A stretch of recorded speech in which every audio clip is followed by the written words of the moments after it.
Perkenalkan, nama saya Lulu Atul Hasanah dari Departemen Matematika Fakultas Sains dan Matematika Universitas Diponegoro. Saya di sini sedang melakukan kegiatan KKN di Kabupaten Magelang, tepatnya di Desa Bumiharjo, Kecamatan Borobudur. Ini adalah peta Desa Bumiharjo, Kecamatan Borobudur, Kabupaten Magelang. Bisa dilihat di sini. Jadi, Desa Bumiharjo itu memiliki luas wilayah kurang lebih 177 hektar dengan jumlah penduduk 2.335 jiwa. Nah, Desa Bumiharjo ini memiliki 4 dusun dan 1 perumahan. Yang pertama ada Dusun Sodongan. Ini di wilayah utara. Kemudian ada Dusun Jaban. Kemudian ada Dusun Sigo. Kemudian ada Dusun Senden. Dan Perumahan Gria Kencana Permai.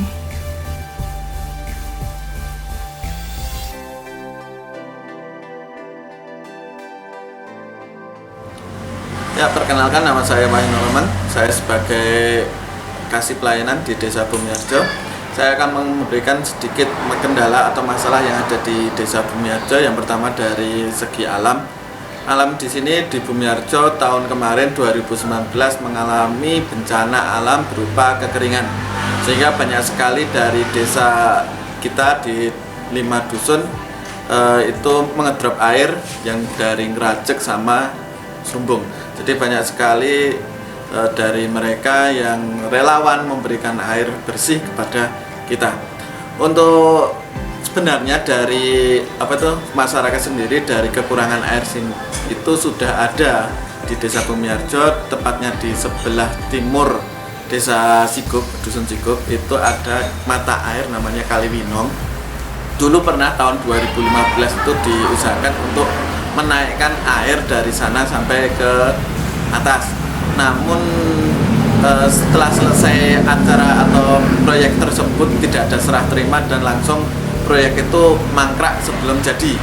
Sehingga dari pihak masyarakat dan pihak desa belum bisa mengganti atau mengambil alih proyek tersebut. Ya, untuk selanjutnya kendala yang ada di Desa Bumiharjo dari sektor pariwisata itu adalah di sini itu sebelah utaranya Candi Borobudur tidak kurang lebih 2 km, tapi di sini pariwisatanya kurang mampu. Sehingga kenapa kok tidak mampu, itu masalahnya banyak sekali, tidak ada yang datang, nggak ada destinasi wisata dan sebagainya. Adanya cuma baru ada kampung dolanan dan balkondes. Homestay sendiri belum ada di Desa Bumiharjo. Mungkin potensi-potensi yang bisa diangkat adalah karena di Sodongan itu banyak sekali ukir bambu atau sentralnya ukir bambu, serta di Siguk adalah tempat pembuatan keranjang bako yang terbesar di Magelang ini.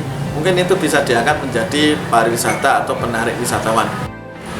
Ya, dari berbagai masalah yang ada di Desa Bumiharjo yang tahun 2020 ini adalah tentang masalah COVID. COVID memperburuk perekonomian dari semua sektor di Desa Bumiharjo. Karena daerah Dusun Senden dan beberapa dari masyarakat Desa Bumiharjo pada umumnya bekerja di daerah pariwisata Candi Borobudur. Dari mulai asongan, punya toko, sampai pekerja atau karyawan di TWCB, Taman Wisata Candi Borobudur. Itu semua terkena imbasnya. Nah, pertama dari tutupnya Candi Borobudur, sehingga tidak ada penghasilan sama sekali di keluarga tersebut. Misalkan itu dalam sektor perindustrian atau UMKM pembuatan kerajinan, maka tidak bisa menjual barangnya ke Candi Borobudur. Untuk potensi-potensinya dari Desa Bumiharjo sudah ada. Yang pertama, dari pihak pemerintah pusat itu memberikan bantuan namanya BST. Nah, BST bantuan sosial tunai yang dikatakan Jokowi adalah 600.000 per bulan selama 3 kali.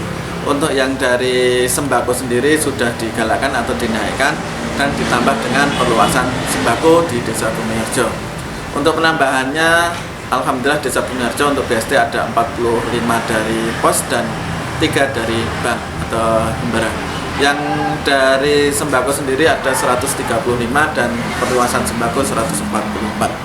Untuk selanjutnya ada bantuan dari provinsi yaitu berupa sembako juga sebanyak 113 KK untuk sembakonya, dan yang terakhir adalah bantuan dari desa sendiri menggunakan bantuan BLT dana desa. BLT dana desa seperti BSD mendapatkan 600.000 per bulan selama 3 kali dan kemungkinan akan mendapatkan 300.000 untuk selanjutnya. Jadi bulan keempat, 5, 6 adalah 300.000.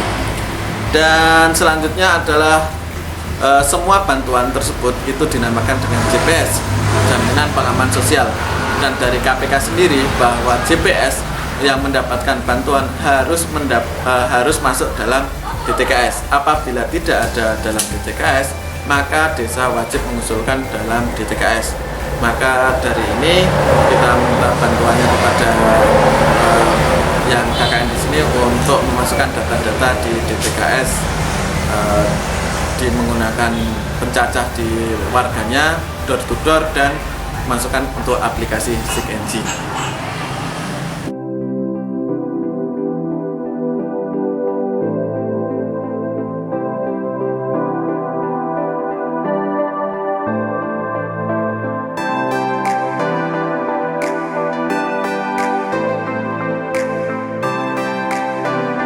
Sekarang lagi dilakukan penyuluhan keliling bersama pihak puskesmas.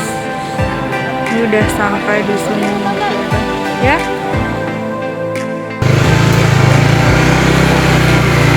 Selamat pagi Bapak Ibu warga dusun Padangan, Bumiharjo, kami dari kawasan Puskesmas Tarogil dan Pos Pemerintah Desa Bumiharjo. Mohon jangan adanya new normal Bapak Ibu, Mas jangan lupa menggunakan maskernya, masker kain ya, menggunakan untuk menutupi mulut dan hidung. Tetap berperilaku hidup bersih dan sehat dengan cuci tangan pakai sabun di air yang mengalir, tetap di rumah saja, bila keluar dalam kondisi yang sehat, tetap menjaga jarak dan menghindari kerumunan. Apabila ke tempat-tempat umum, Bapak Ibu dari semuanya diwajibkan menggunakan masker.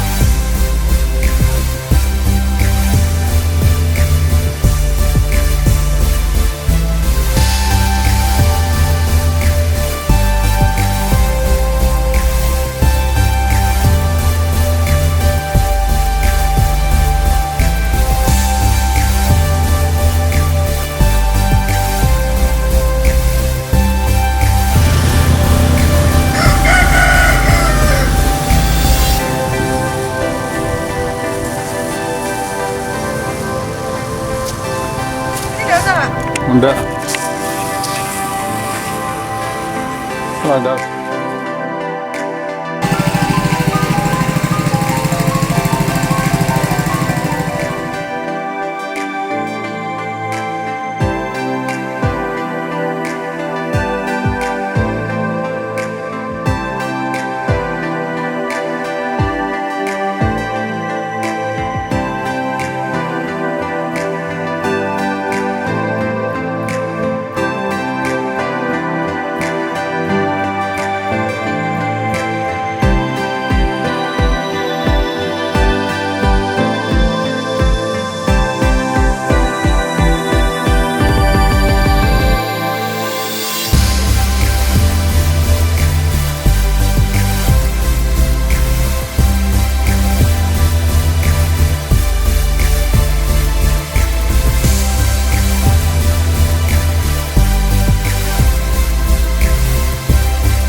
Assalamualaikum warahmatullahi wabarakatuh.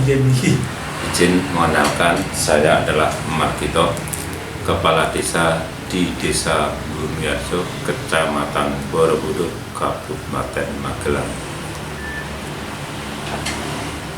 Saya selaku Kepala Desa mengucapkan terima kasih dari kelembagaan di Fakultas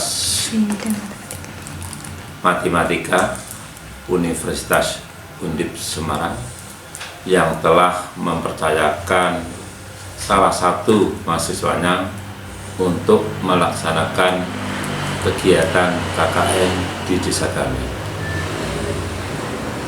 Saya sangat terbantu dengan keberadaan mahasiswa dimaksud, utamanya dengan bencana pandemi COVID ini, karena yang bersangkutan otomatis sebagai kader kami juga untuk memberikan binluh kepada segenap masyarakat terkait dengan pelaksanaan protokol kesehatan. Hal ini tanpa kehadiran mahasiswa yang bekerja sama dengan segenap perangkat untuk meng-cover sekian banyak penduduk tidak mungkin. Untuk itu, selama kegiatan KKN, saya ucapkan terima kasih, dan selain meng-cover terkait dengan pandemi COVID, yang bersangkutan juga bisa membackup tugas-tugas lain di dalam pemerintahan, termasuk masalah pendataan kakak miskin terkait dengan bantuan jaring pengamanan sosial, sehingga alhamdulillah untuk Desa Bumiarjo selama mahasiswa dimaksud berada di desa kami, tugas-tugas kami yang ada di Desa Bumiarjo bisa berjalan dengan baik. Demikian ucapan dari saya, semoga yang bersangkutan bisa segera kembali ke bangku kuliah untuk menyelesaikan kuliahnya dengan predikat yang memuaskan. Terima kasih. Akhirul kalam. Wassalamualaikum warahmatullahi wabarakatuh.